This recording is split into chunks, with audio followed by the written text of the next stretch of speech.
Hello everyone, welcome to Passion Studies. My name is Dikshant Sharma and इस video में मैं आपको detail में बताऊंगा जो अभी सीबीएसई ने सर्कुलर रिलीज किया है regarding the conduct of improvement and compartment examination for class 12th 2021.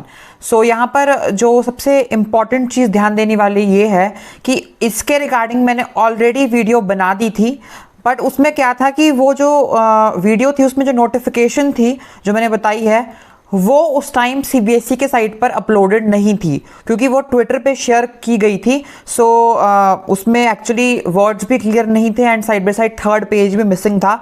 But अब यहाँ पर हमारे पास प्रॉपर ये नोटिफिकेशन आ चुकी है एंड इस नोटिफिकेशन को मैंने प्रॉपरली पढ़ा एंड इसमें हर चीज़ को मैंने समझा है. ऑल्दो मैंने पहले भी बताया था बट अब हम और चीज़ों को यहाँ पर देखेंगे, डिटेल में देखेंगे कि क्या क्या इसमें लिखा है, राइट. एंड आपके जितने भी डाउट्स थे पिछली वीडियो में वो भी यहाँ पर क्लियर हो जाएंगे. सो लास्ट तक इस वीडियो को देखना, do not skip the video and हर चीज़ इसमें डिस्कस की जाएगी. तो पहले तो बात करते हैं कि ये सर्कुलर किसके लिए है, क्योंकि कईयों को तो यही क्लियर नहीं हो रहा है कि ये किसके लिए है. ये बेसिकली स्टूडेंट्स जो प्राइवेट स्टूडेंट्स होते हैं, लाइक जो कंपार्टमेंट के पेपर देते हैं, फर्स्ट चांस, सेकंड चांस, उसके बाद पत्रचार एंड उसके बाद आते हैं improvement and additional subject.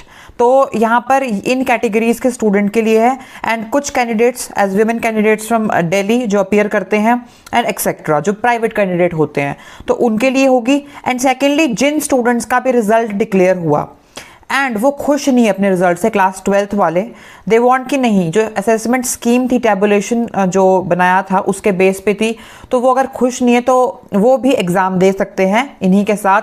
And जिनकी अभी कंपार्टमेंट आई है इन एग्ज़ाम्स में वो भी एग्ज़ाम देंगे, राइट. उनका फर्स्ट चांस एग्ज़ाम होगा ये कंपार्टमेंट का, तो वो भी देंगे. तो ये सारी कैटेगरीज है. अब यहाँ पर ये सिर्फ क्लास 12th का है, ये 10th का नहीं है क्योंकि 10th का भी रिजल्ट डिक्लेयर नहीं किया गया है. फाइन.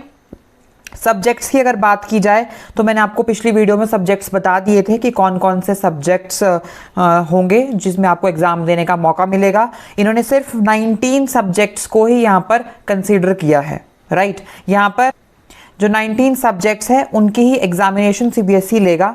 उसके अलावा जो आपके सब्जेक्ट्स बचते हैं जो कि हम बोल सकते हैं एडिशनल होते हैं, वोकेशनल होते हैं, लैंग्वेजेस होती है एडिशनल, तो उनके यहाँ पर पेपर नहीं होंगे. रीज़न क्योंकि अगर सारे पेपर कंडक्ट करवाए जाए तो बहुत टाइम लग जाएगा. रिजल्ट जल्दी निकालना है सीबीएसई को, राइट. टाइम पीरियड सिर्फ 1 महीने का है, from 16th to 15th of September, right. तो 1 महीने के अंदर अंदर हर पेपर करवाना पॉसिबल नहीं है, तो इसीलिए सिर्फ 19 मेजर सब्जेक्ट्स का ही पेपर करवाया जाएगा.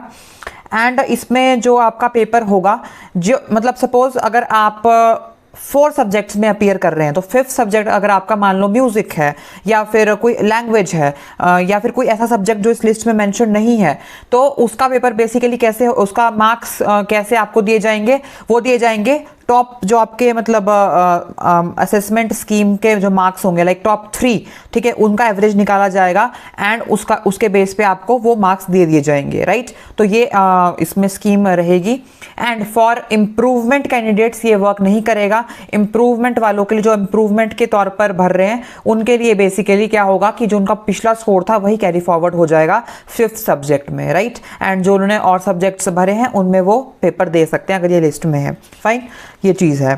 तो ये है. उसके बाद अगर हम बात करें नेक्स्ट की, तो यहाँ पर candidates eligible to appear in the examination, कौन कौन एलिजिबल है इस एग्जामिनेशन में अपीयर करने के लिए मैं आपको बता दूं. यहाँ पर सबसे पहले तो मैंने आपको जैसे बताया जिन स्टूडेंट्स का भी रिजल्ट निकला है और वो सेटिस्फाइड नहीं है अपने रिजल्ट से, right, so they can like give the examination as optional exams. उसके बाद यहाँ पर कैटेगरीज दी है B2F, इसमें आपके कंपार्टमेंट के स्टूडेंट्स आते हैं, एडिशनल सब्जेक्ट्स के आते हैं.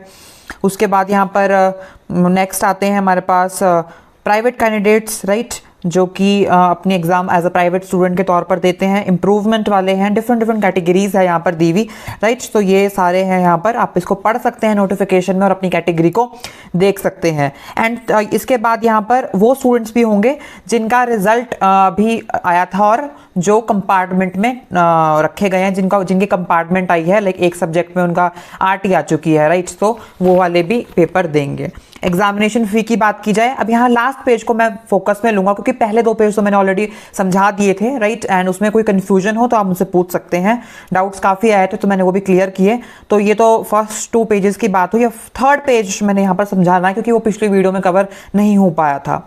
अब यहाँ पर बात करें अगर, तो एग्जामिनेशन फ़ी किन किन को देनी है, तो एग्जामिनेशन फ़ी बेसिकली जो स्टूडेंट्स ऑलरेडी दे चुके हैं एग्जामिनेशन फ़ी, लाइक पिछले साल जिन्होंने फॉर्म फिलअप किए थे, कंपार्टमेंट के स्टूडेंट्स थे, प्राइवेट स्टूडेंट्स थे, फेलियर स्टूडेंट्स थे, राइट, एडिशनल सब्जेक्ट्स वाले थे, इंप्रूवमेंट वाले थे, पत्राचार थे, तो उनको नहीं देनी है, उन्होंने ऑलरेडी दे दी थी लास्ट ईयर। सो उनके सिर्फ एडमिट कार्ड आएंगे, वो आपको CBSE की साइट पे आ जाएंगे इन फ्यू डेज, आपको डाउनलोड करना है। आई थिंक 4-5 डेज के अंदर आ जाएंगे और डेट शीट भी आपकी आ जाएगी इन 4-5 डेज, ठीक है। तो आप अपनी तैयारी रखो, 2 हफ्ते ही आपके पास अब, ठीक है। 16 से आपके पेपर शुरू हो जाएंगे। तो ये है।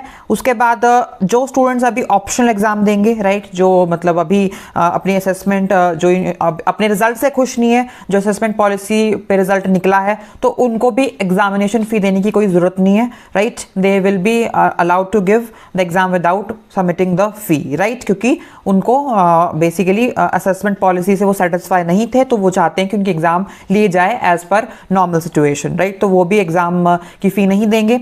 यहाँ पर सिर्फ एक कैटेगरी देगी, वो होगी कंपार्टमेंट वाली। कंपार्टमेंट किसकी? जिनकी अभी वाले एग्जाम में कंपार्टमेंट आई है, जो अभी रिजल्ट डिक्लेयर हुआ है 30th को, राइट, 30 तारीख को। तो 30 जुलाई को जो रिजल्ट डिक्लेयर किया है 12th का CBSE ने, उसमें जिनकी कंपार्टमेंट आई है, मीन्स एक सब्जेक्ट में, राइट, तो वो यहाँ पर फी पे करेंगे। एंड जिनके जो फेलियर है, मतलब जिनका RT लगा है, जो एक से ज़्यादा सब्जेक्ट में फेल है, वो भी यहाँ पर फीस पे करेंगे, राइट, क्योंकि उनका भी यहाँ पर हम बोल सकते हैं they are the failure students, right.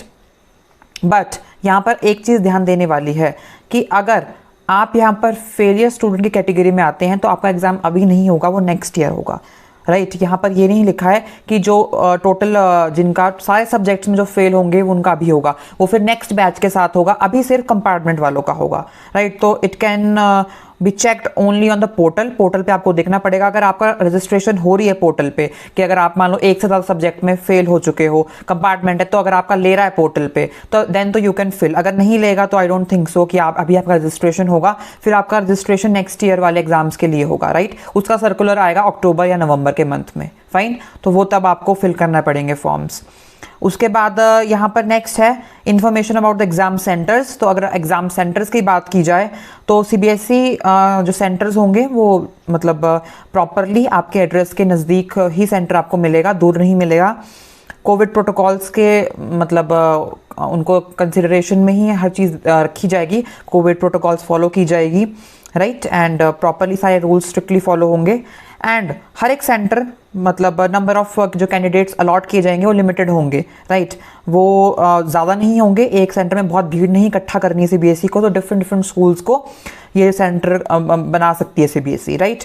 उसके बाद सिलेबस की अगर बात की जाए, बहुत इंपॉर्टेंट, बहुत क्वेश्चन आ रहे थे मुझे इसके ऊपर कि syllabus and question paper design. तो देखो, सिलेबस आपका MCQ वाला नहीं होगा, सिलेबस आपका होगा जो लास्ट ईयर CBSE ने दिया था फॉर 2020। तो 2020 वाला सिलेबस ही इम्प्लीमेंट होगा। मतलब आप लास्ट ईयर का सिलेबस देख सकते हैं CBSE की साइट पे जाके, एंड वहाँ से डाउनलोड कर सकते हैं। ऑब्वियसली आप इतने टाइम से पढ़ रहे थे तो आपको पता ही होगा, राइट। अभी तो ये ऐसा नहीं होगा कि अभी आप सिर्फ 10 दिन में पढ़ोगे, राइट। तो जो आपका सिलेबस था पिछले साल का वही सेम रहेगा, वही पैटर्न होगा, वही सैम्पल क्वेश्चन पेपर जो आया था CBSE की साइट पर, उसको फॉलो करके आपका पेपर बनेगा। जो अभी पैटर्न रिलीज हुआ है 21 बैच के लिए, वो वाला पैटर्न नहीं आएगा आपका, राइट। वो नेक्स्ट बैच का है, आपका होगा पुराना वाला 2020 वाला, राइट। तो आपको वही फॉलो करना होगा।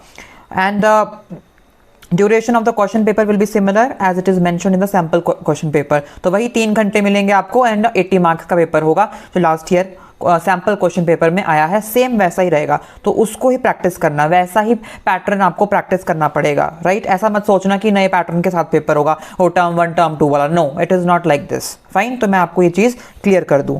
रिजल्ट अगर हम बात करें रिजल्ट प्रेपरेशन की, तो यहाँ पर अगर रिजल्ट की देखा जाए तो result of the subjects whose examination is not being conducted will be prepared based on the assessment policy approved by the honourable supreme court of India 2020। मैंने आपको ऑलरेडी बता दिया है कि जो सब्जेक्ट्स लिस्ट में मेंशन्ड नहीं है, राइट, उनका बेसिकली जो आपको उनकी मार्किंग, अगर उनके मार्क्स की बात की जाए, लाइक 5th सब्जेक्ट होगा जो आपका एडिशनल, राइट, उसके मार्क्स आपको लगेंगे on the based of your 4 subjects जिसमें आपने पेपर दिए होंगे, तो उनका एवरेज निकाला जाएगा। टॉप 3 जो स्कोरिंग सब्जेक्ट होंगे उसके बेस पे आपका 5th सब्जेक्ट का आपको स्कोर मिल जाएगा। एंड जो इंप्रूवमेंट वाले हैं, क्योंकि इंप्रूवमेंट वाले पहले ही पेपर दे चुके हैं, तो उनको जो उनका अगर उन्होंने एडिशनल सब्जेक्ट के लिए भी भरा है इंप्रूवमेंट, तो उसका पेपर नहीं होगा। उसका वो आपके जो मार्क्स होंगे पहले आपको आए थे वही कैरी फॉरवर्ड हो जाएंगे। ओनली जो मेन सब्जेक्ट लिस्ट में है उनका पेपर आपको देना होगा। फाइन, ये चीज़ है।